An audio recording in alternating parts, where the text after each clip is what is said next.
नमस्कार दोस्तों, Vijendra Soni Ganganagar YouTube channel पर आपका फिर स्वागत है। दोस्तों, आज के अपने सवाल ये रहेंगे कि वो कौन सा महासागर है जिसमें मौसम परिवर्तन के साथ महासागरीय धाराओं की दिशा परिवर्तित हो जाती है। सोच के देना इसका जवाब। और दूसरा सवाल ये है कि हिंद महासागर की, पूरे हिंद महासागर की बात करो, हिंद महासागर की कोई दो ठंडी धाराओं के नाम लिखो। चलो, आज का अपना टॉपिक भी यही है, हिंद महासागर की धाराएं। हिंद महासागर की धाराएं पढ़ने से पहले हम इसकी आकृति जान लेते हैं। हिंद महासागर की आकृति एम आकार की है, और ये एम आकार की आकृति क्यों बनती है? भारत के प्रायद्वीपीय स्थिति के कारण, क्योंकि भारत की प्रायद्वीपीय स्थिति यहाँ देख रहे हैं, और इसके चारों ओर देश कौन से है थोड़ा सा हम वर्णन कर लेते हैं। देखिए, ये भारत है, ये आप सभी जानते हैं, अपना भारत। इस तरफ हम यदि बात करें तो ये है पाकिस्तान, पाक। ये वाला हिस्सा यहां पर यदि हम देखें तो ये है ईरान, ईरान। और ईरान का पुराना नाम क्या है? फारस, फारस। तो ईरान के नजदीक ये क्या हुई? फारस की खाड़ी, फारस की खाड़ी। और यदि हम यहां देखें, ये वाला हिस्सा, ये क्या है? ओमान, ओमान, ओमान देश है। तो इसके नजदीक का ये जो जलीय भाग है, ये क्या कहलाएगा? ओमान की खाड़ी कहलाएगा। यदि इसके नीचे यहां देखें तो ये क्या है? यमन है, यमन। और यदि यहां देखें, जो ये अरब प्रायद्वीप है, अरब प्रायद्वीप और अफ्रीका के बीच में ये वाला हिस्सा, ये क्या है? लाल सागर है। क्या नाम है इसका? लाल सागर है। इसको हम क्या पढ़ेंगे? लाल सागर। और यदि हम यहां देखें तो ये कौन सा देश आ गया? Somalia, Somalia, Somalia. और सोमालिया के उत्तर में यहां क्या है? अदन की खाड़ी, अदन की खाड़ी। इसके यहां पर, यहां दक्षिण में देखें, सोमालिया के यदि दक्षिण में देखें तो केनिया, और केनिया के यहां देखें तो तंजानिया, तंजानिया। तंजानिया में यहां एक द्वीप है जिसका नाम है जंजीबार। याद रखना इसको, जंजीबार। मैं अभी चर्चा करूंगा इसकी। ये इसके नजदीक दक्षिण में ये कौन सा देश आ गया? Mozambique, Mozambique. और ये क्या है? मेडागास्कर, मेडागास्कर द्वीप हो गया। भारत के इस तरफ देखें तो भारत का निकटवर्ती देश यहां पर म्यांमार, म्यांमार। और यहां पर थाईलैंड, थाईलैंड। इसके नीचे यहां पर मलेशिया, मलेशिया। ये इंडोनेशिया के हिस्से, इसको ध्यान में रखना, ये इंडोनेशिया के हिस्से हैं। और इंडोनेशिया में भी ये कौन सा है? सुमात्रा। और ये कौन सा द्वीप है? जावा। देखना, ये जो विषुवत रेखा है ये इंडोनेशिया के बीच में से निकल रही है। और ये क्या है? सुमात्रा, ये जावा। और ये क्या है? Australia, Australia. हम इन देशों का वर्णन करने के बाद में एक बड़ी इंपॉर्टेंट बात बोल रहा हूं, उसको ध्यान में रखना कि हिंद महासागर में जो उत्तरी विषुवत रेखीय धारा है वो नहीं चलती। ध्यान से सुनना मेरी बात। उत्तरी विषुवत रेखीय धारा है वो नहीं चलती है, इसमें केवल दक्षिण विषुवत रेखीय धारा चलती है, दक्षिण विषुवत रेखीय धारा चलती है। ये जो मैंने धारा बनाई है ये दक्षिण विषुवत रेखीय धारा है। क्या नाम है इसका? दक्षिण विषुवत रेखीय धारा, विषुवत रेखीय धारा। और विषुवत रेखीय क्षेत्र में है तो ये क्या होगी? गर्म होगी। विषुवत रेखीय क्षेत्र में है तो गर्म होगी। अब ध्यान से सुनना, इसमें उत्तरी विषुवत रेखीय धारा तो चलती नहीं है, इसमें केवल एक प्रतिविषुवत रेखीय धारा चलती है, वो भी दक्षिणी गोलार्ध में चलती है। और कहां चलती है? ध्यान से सुनना, ये जंजीबार बताया था, तंजानिया का हिस्सा है ये जंजीबार। ये 2 डिग्री से लेकर के और 8 डिग्री जो दक्षिणी गोलार्ध है उनके बीच में चलती है। कौन सी?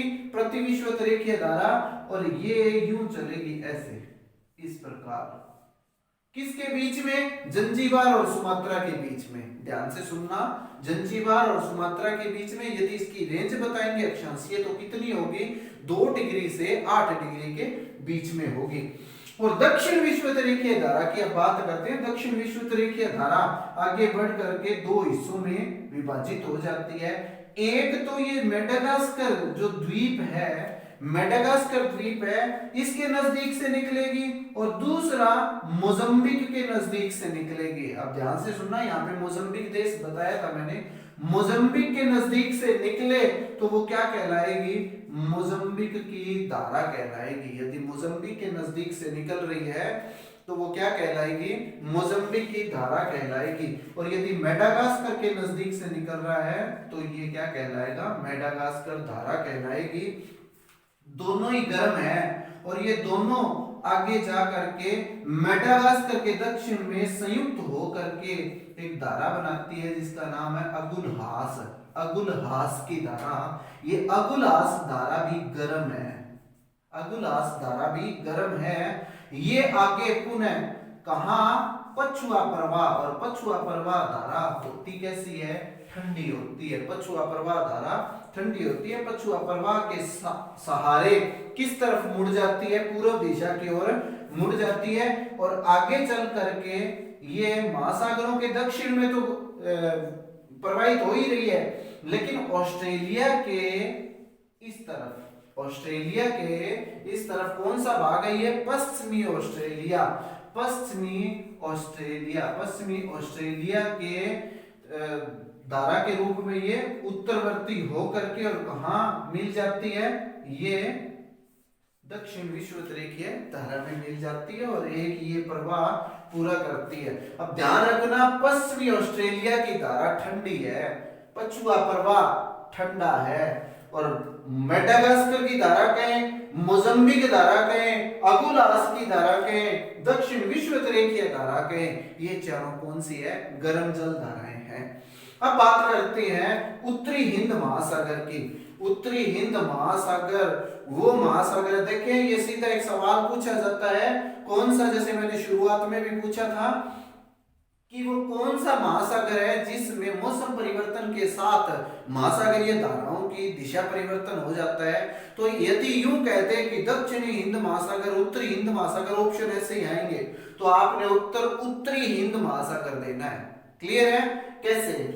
देखें, जब हम भारत में मॉनसून का वर्णन करते हैं तो दक्षिणी पश्चिमी मॉनसून इस दिशा से एंटर करता है। ये ध्यान रखना, जब दक्षिणी पश्चिमी मॉनसून का समय होता है तब ये धारा कैसे चलेगी? ये अरब सागर से बंगाल की खाड़ी की ओर चलेगी। क्या बोला है मैंने? अरब सागर से बंगाल की खाड़ी की ओर चलेगी। और इसको यदि परिवर्तन करके यूं पूछा जाए कि उत्तरी हिंद महासागर में जल से स्थल की ओर चलने वाली धारा कौन सी है, तो आप कहेंगे दक्षिणी पश्चिमी मानसून धारा। अब इसका नाम भी यही है, दक्षिणी पश्चिमी मानसून धारा। और ये कब चलती है? जब दक्षिणी पश्चिमी मानसून का समय होता है। इससे जस्ट विपरीत जब समय क्या होता है? उत्तरी पूर्वी मानसून का होता है, तो ये धारा कैसे चलेगी? बंगाल की खाड़ी से अरब सागर की ओर यूं प्रवाहित होगी, बंगाल की खाड़ी से अरब सागर की ओर। अब यहां सवाल क्या पूछा जाता है? ये पूछा जाता है कि स्थल भाग से जल भाग की ओर चलने वाली धारा कौन सी है? तो आप इसको क्या नाम देंगे? उत्तरी पूर्वी मानसून धारा। क्या नाम है इसका? उत्तरी पूर्वी मानसून धारा। अब देखें, ये यदि धाराएं कोई क्षेत्र देखते हैं, जैसे सोमालिया के नजदीक से कहें तो सोमाली की धारा हो जाएगा। तो ये आपने हिंद महासागर की धाराओं का वर्णन पढ़ा है अभी। उम्मीद है मेरी वीडियो पसंद आई होगी। यदि पसंद आई है तो फैला दो इसको बहुत सारे लोगों तक। जैसे मेरा एक स्टूडेंट है संदीप कुमार, वो मुझे कह रहा था कि सर आपकी वीडियो ऐसे फैला दूंगा जैसे कोरोना वायरस फैला है। देखिए, बहुत सारे स्टूडेंट हैं जिनके रिएक्शन आते हैं। संदीप है, सुप्रिया है, भारती है, यदि अशरफी खान की बात करूं वो है, किरण की बात करूं किरण पूनिया, और शकुंतला की बात करूं शकुंतला, तो ये बहुत सारे बच्चे हैं जो मेरी वीडियो देख करके मुझे कमेंट करते हैं। प्रियंका कसनिया की बात करूं तो आप भी, के आर जानी, ये भी मेरी वीडियो को बहुत लाइक करते हैं। तो आप सभी भी इस वीडियो को उन लोगों तक जरूर पहुंचाएं जिनको इनकी जरूरत है।